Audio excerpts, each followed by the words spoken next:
बात अब जरा चूंकि इंतखाबात की हो रही थी तो बिहार में जहां फर्स्ट फेज के तहत इलेक्शंस हो रहे हैं, सेकंड फेज में जब बिहार में होंगे तभी बडगाम और नगरोटा में भी बाई इलेक्शंस या ज़िमनी इंतखाबात होंगे।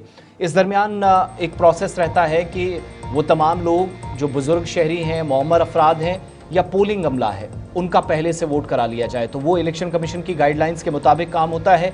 इस बार भी ज़िमनी इंतखाबात की तैयारियाँ बिल्कुल अपने आखिरी मरहले में पहुँच गई है और सेंट्रल कश्मीर के बडगाम में जो हल्का नंबर 27A है, वहां पर बाज़ाब्ता तौर पर एक तो मुअम्मर अफराद के घरों में टीमें जाकर वोट लेने का सिलसिला शुरू कर रही हैं, बल्कि कल पूरे दिन यह सिलसिला कंटिन्यू रहा। दूसरा, इलेक्शन कमीशन की हिदायत पर अमल दरामद करते हुए जो BDO दफ्तर है वहां पर भी कल पूरे दिन सरगर्मियां रहीं कि वो अमला या वो सरकारी मुलाजमीन जो पोलिंग स्टाफ का हिस्सा रहेंगे वो आइंदा दिनों में आप देखेंगे, चूंकि इस प्रोसेस को आगे बढ़ाएगा। 11 तारीख को पूरे दिन जिन लोगों की वोटिंग डे वाले दिन ड्यूटी होगी तो उन मुलाजमीन को भी पहले से ही पोस्टल बैलेट के जरिए एक प्रोसेस या फिर EVM मशीन्स का जो सिलसिला आप आइंदा दिनों में देखेंगे, तरबियत वगैरह बाकी सारी चीज़ें होती हैं, तो वहाँ ताख़ीर ना हो इसलिए उनका भी वोट पहले से करा लिया जाता है।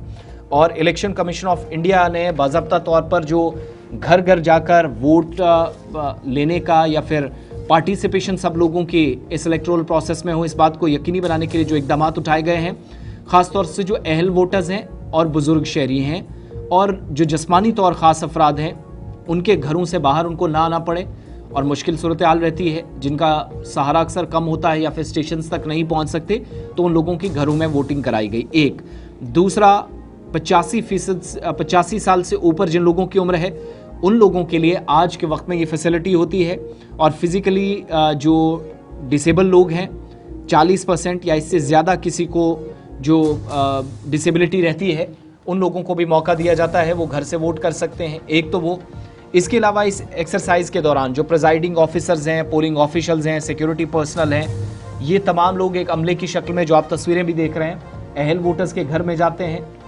पूरा मशीनरी या पूरा सेटअप लेकर, वहीं इलेक्शन कमीशन की गाइडलाइंस को मद्देनजर रखते हुए वोट लिया जाता है।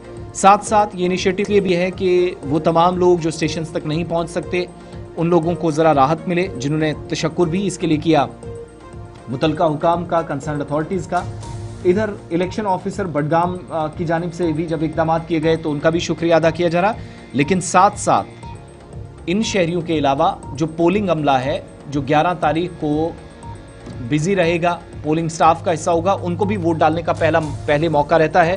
तो ये जो पोलिंग टीम्स हैं वो मुख्तलिफ इलाकों में जा रही थी और पोस्टल बैलेट्स का एक सिलसिला भी हमने देखा हल्का 27A में, और इसी तरीके से नगरोटा के अंदर भी ये सिलसिला आगे बढ़ा है इतलात के मुताबिक।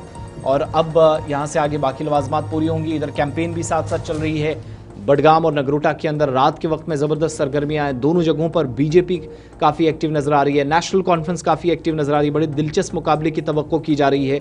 बडगाम में रात के वक्त में ज़्यादा कैंपेन हमने दिन के मुकाबले देखी। इसी तरीके से नगरोटा में जहाँ पर आज खुद चीफ मिनिस्टर उमर अब्दुल्ला आ रहे हैं, भारतीय जनता पार्टी की तरफ से मजबूत दावेदार दिव्यानी राणा, तमाम MLAs भारतीय जनता पार्टी की जो आला क़यादत है मुसलसल उनके लिए इंतखाबी तशहीर का हिस्सा है। इधर शमीमा बेगम के लिए जो नेशनल कॉन्फ्रेंस ने मैदान में उतारी हैं, उनके लिए उमर अब्दुल्ला आज पार्टी के आला अहदेदारों के साथ नगरोटा पहुँच रहे हैं। साथ साथ हर्षदेव सिंह भी मुसलसल आप देख रहे हैं कि एक्टिवेशन मोड में नज़र आ रहे हैं, वो भी कोई कसर नहीं छोड़ना चाहते। लेकिन बडगाम से ज़्यादातर लोगों का ये मानना है कि दिव्यानी राणा का पलड़ा भारी है, जो काफ़ी मेहनत करते हुए इन दोनों रूरल बेल्ट के अंदर और शहरी इलाकों में नज़र आ रही हैं। और नेशनल कॉन्फ्रेंस भी साथ साथ मुकाबला देने की कोशिश कर रही हैं, या इंडिया अलायंस का जो उम्मीदवार है उनको चूँकि वहाँ से उतारा गया है, कांग्रेस पीछे हट गई थी, तो इसलिए वहाँ पर मुकाबला दिलचस्पी होता दिखाई दे रहा। मगर जब आप बडगाम वाली साइड जाएंगे तो वहाँ पर भी कुछ लोग त्रिकोणीय और कुछ लोग इसको चौतरफा मुकाबला समझते हैं। पीपल्स डेमोक्रेटिक पार्टी और नेशनल कॉन्फ्रेंस के दरमियान बराह रास्त फाइट बहुत सारे लोगों को लगती है, लेकिन मुबसरीन के मुताबिक आज़ाद उम्मीदवार जिनमें मुंतज़िर मोहिउद्दीन है, इसके अलावा अवामी इत्तेहाद पार्टी के जानिब से भी मैदान में जो कैंडिडेट उतारे गए हैं, नज़ीर खान साहब, उनका भी कलीदी किरदार है, DDC मेंबर भी हैं, तो इन चीज़ों को भी दरकिनार नहीं किया जा सकता। इसलिए अगरचे ज़िमनी इंतखाबात हैं लेकिन गर्माहट काफ़ी ज़्यादा और वो प्रोसेस ऑलरेडी शुरू हो गया है। मुअम्मर अफराद तक, जिस्मानी तौर ख़ास अफराद तक, पोलिंग अमले की तैनाती, उनकी तरबियत और बाकी सारा सिलसिला जो मुकम्मल किया जा रहा है मुबसरीन की मौजूदगी में।